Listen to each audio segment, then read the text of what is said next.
Hello everyone, and welcome back to another video.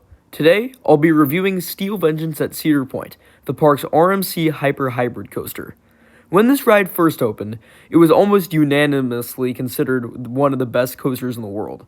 It was one of the most hyped up coasters in the world, and at the time of its opening, nearly everyone believed that it lived up to this hype. And everyone loved it for its impressive long layout with 27 seconds of ejector airtime. However, a few months after it opened, some people began saying that it was overhyped and began criticizing it for its overly repetitive layout and having apparently weak airtime. When I first rode this in 2019, I was on that train, no pun intended. I only got one front row ride, and it was definitely a disappointment to me. However, I was fortunate enough to get back on Steel Vengeance last year, and my mind entirely changed on this ride. Steel Vengeance is absolutely incredible. You may be wondering, why do I find it so good, and why did my mind change so much on this ride? In fact, 2 years ago, I made a video entitled 8 Reasons Why Lightning Rod is Better Than Steel Vengeance, and during my Coaster Enthusiast rap, I infamously said that there's some epic floater on Steel Vengeance. Well, today, I'll be explaining why Steel Vengeance is so good, and why I no longer agree with most of what I said from 2019. Starting off with the stats, Steel Vengeance has some dominating stats. It stands 205 feet tall, reaches a max speed of 74 miles per hour, and has 5,740 feet of track. And you can feel it. This ride is incredibly long. I'll be going over every element on this masterpiece and explaining why it's so amazing. You start with a turn out of the station, gathering up a little bit of speed before going through 2 small bunny hills. These hills don't do much besides slightly pop you out of your seat, but they're still fun. After that, you take your 205-foot lift hill. This lift hill gives you a great view of Lake Erie and hypes you up for your soon-to-be insane ride on Steel Vengeance. After this lift hill, you plummet down your 200-foot 90-degree drop.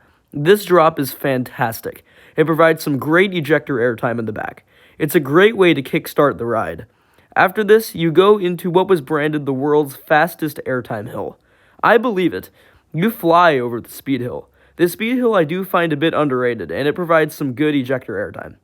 After that, you go into what is my favorite hill on Steel Vengeance, and that being my favorite hill on any coaster.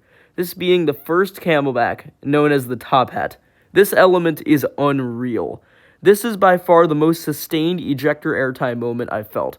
It feels like it goes on for at least 7 seconds. It starts off as good but fairly standard ejector, but halfway through it, you get a crazy lateral burst, and the ejector airtime seems to get stronger and stronger throughout the element to where it's actually unbelievable. This element alone on my first re-ride made me realize why everyone loves this thing so much. This may be the best moment on the ride, but after this, you rise into another one of the best elements on the ride. This being the insane, sustained ejector outer bank turn. This is a lot of the time considered the best part of the ride, and I definitely see why you'd say that.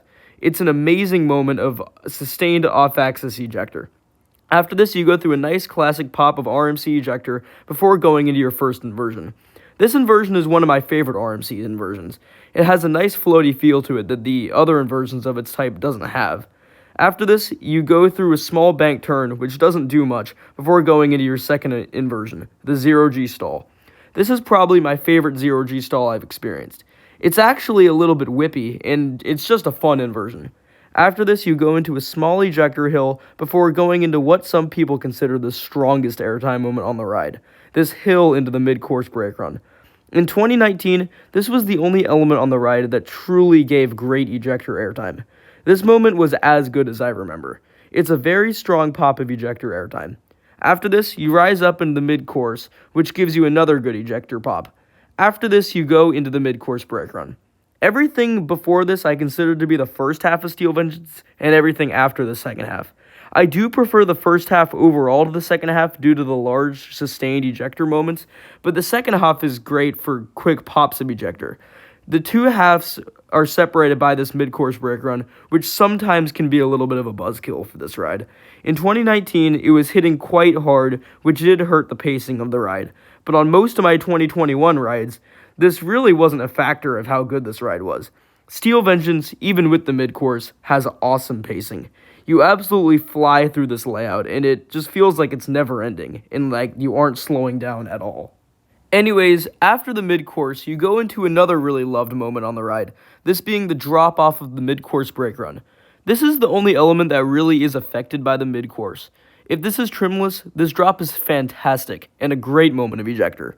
When it's trimmed, it can be one of the weaker moments of the ride. My trimmed front row ride on this in 2019 didn't do much whatsoever, but some of my rides last year on this was one of my favorite elements on the ride. After this, you go into a double up, which isn't one of the strongest moments of the ride, but still provides two good ejector airtime pops. It just kinda gets lost in an already insane ride. After this, you go into what I consider really the only overrated part of Steel Vengeance. The off-axis hill is usually considered one of the best parts of the ride, but this is probably one of the weakest airtime moments on the ride. It's pretty much a floater. It reminds me of the Outer Bank Hill on Twisted Timbers. This Outer Bank Hill dives into the structure, and from here on out, you're pretty much entirely surrounded by the structure. At night, this is pretty incredible. You first go into this overbank before going into my favorite inversion on the ride. I'm not really sure what it is about this inversion, but I absolutely love it. Something about it makes it really disorienting, especially at night, and with the structure totally around you, it's just a really unique feeling inversion, even if it is just a standard 0G roll.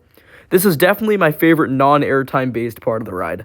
After this, you go into another ejector-filled double-up before going into one of my favorite elements on the ride, this wave turn. I feel like this wave turn gets overshadowed by the rest of the insane ride, but this is definitely one of my favorite wave turns out there. It provides some strong ejector airtime while sideways. It isn't sustained, but it's a really awesome quick pop of sideways ejector. I actually prefer this wave turn to the ones on Twisted Cyclone and Outlaw Run. After this, you flip into your final 0G roll, and this is probably the weakest inversion on the ride, but it's still a nice fun element. After this, you go into another overbank before you approach one of the greatest finales of any coaster. This coaster ends in 6 amazing ejector airtime hills, known as the Sex Hills, and these are incredible. I'm a sucker for quick, rapid pops of ejector, and these are no exception. This is probably my second favorite part of the ride, just under the top hat. Each of these hills provide a quick burst of really strong ejector airtime. And that ends your ride on Steel Vengeance.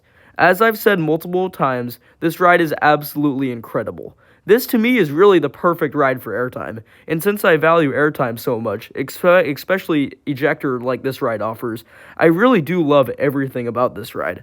It doesn't really offer much positives, but it does offer some whip and some laterals. But I really can look past the lack of positives due to the 27 seconds of ejector on this thing. Some people would claim that this ride is repetitive, but I actually really disagree with that. This ride has every type of ejector airtime. Sustained camelbacks, quick pops, off-axis moments, sideways moments, you name it. If you couldn't already tell, this ride is getting a perfect 10 out of 10 for its final score. This is my number one coaster and is likely to be that for quite some time. I really do think this ride is phenomenal. With that, let's get into why I no longer agree with some of the things I've said in the past about this ride. If you've been following this channel for a long time, you know that I used to not be the biggest lover of this ride. I used to think the airtime on this ride wasn't the strongest, and I much preferred rides like Sky Rush at Hershey Park and especially Lightning Rod at Dollywood. I in fact made a video about why I preferred Lightning Rod to Steel Vengeance. I'm going to explain why I no longer agree with this. First of all, in 2019, I only got one ride on this. That definitely isn't the full picture, but it does help somewhat explain why I preferred a ride I'd ridden 24 times over a ride I'd only ridden once. Secondly, my one ride on this was trimming quite hard. Even in 2021, I did get some trimmed rides, but nothing as hard as my 2019 ride. This did affect the second of the ride a decent bit. The third and largest reason that my ride on this came only in the front row. Let me just say, the front row and even any row towards the back of this ride is absolutely better than the front. The front offers the least powerful airtime, and the back really is a much wilder ride. Now on to the video itself. My first argument was that Lightning Rod started off with the launch, which yes, was and still is an advantage that Lightning Rod has. However, the launch doesn't affect the ride nearly enough for me to consider it a determining factor of how Lightning Rod could be better than Steel Vengeance. Now, the second reason I gave was intensity. This reason I flat out disagree with now.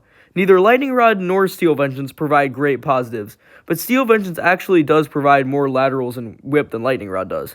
Either way, I don't think positives play nearly enough factor to determine which ride is better. The third reason I gave was location. And while yes, Lightning Rod does have the nicer setting overall, I do love how Steel Vengeance is right by the water and has the second part of the ride entirely inside the structure. Either way, I don't think this plays a factor into which ride is better either. The fourth reason I gave I also disagree with now, that being that Lightning Rod feels more out of control. I think both rides feel quite out of control, but if anything, Steel Vengeance feels more out of control. The fifth reason I gave is actually quite cheesy, that being that Lightning Rod has better theming. And while yes, Lightning Rod does have better theming, I don't care about theming nearly enough for it to strongly affect a ride experience. The sixth reason I gave is probably the most reasonable one, and that is that Lightning Rod has better pacing. I still do agree that Lightning Rod overall has better pacing. Lightning Rod is one of the greatest paced coasters in the world. However, I still do think Steve has great pacing. As long as the mid-course brake run isn't hitting hard, this ride also flies through its layout non-stop. The seventh reason I gave is another one that I strongly disagree with, and that is that I claimed Lightning Rod is a more fun ride than Steel Vengeance is. While both of these rides are insanely fun, I'd actually give the fun factor edge to Steel Vengeance because of its length and diversity. The final reason I gave was that I said Lightning Rod has stronger airtime than Steel Vengeance does. At the time, I claimed that Steel Vengeance's biggest weakness was airtime strength. And since I already brought it up, I'll discuss my infamous epic floater on Steel Vengeance quote. First of all, I was kind of joking about that. This coaster was mostly Ejector in 2019. Secondly, yes, I did used to think that Lightning Rod had the stronger airtime. However, on re-rides, I think that they're pretty much equal in airtime strength. They both have incredibly strong RMC ejector that is among the strongest airtime out there. Now, I did give Steve one reason how it's better than Lightning Rod in that video, and that's that Steve is a far longer ride. And this right now is the biggest reason why I prefer Steel Vengeance to Lightning Rod, and even to Iron Gwazi at Busch Gardens Tampa. All three of these are fairly similar in airtime quality, but the difference is that Steel Vengeance is so much bigger and so much longer than those two. Steel Vengeance really does everything both of those rides do, but way more of it. That's the biggest reason why I prefer Steel Vengeance to Lightning Rod now. With that being said, Steel Vengeance is an absolutely incredible ride. I cannot wait to get back on this masterpiece in September, along with the rest of the rides at my favorite park I've ever been to, Cedar Point. Anyways, I hope you enjoyed this video. Inverted Thrills, out.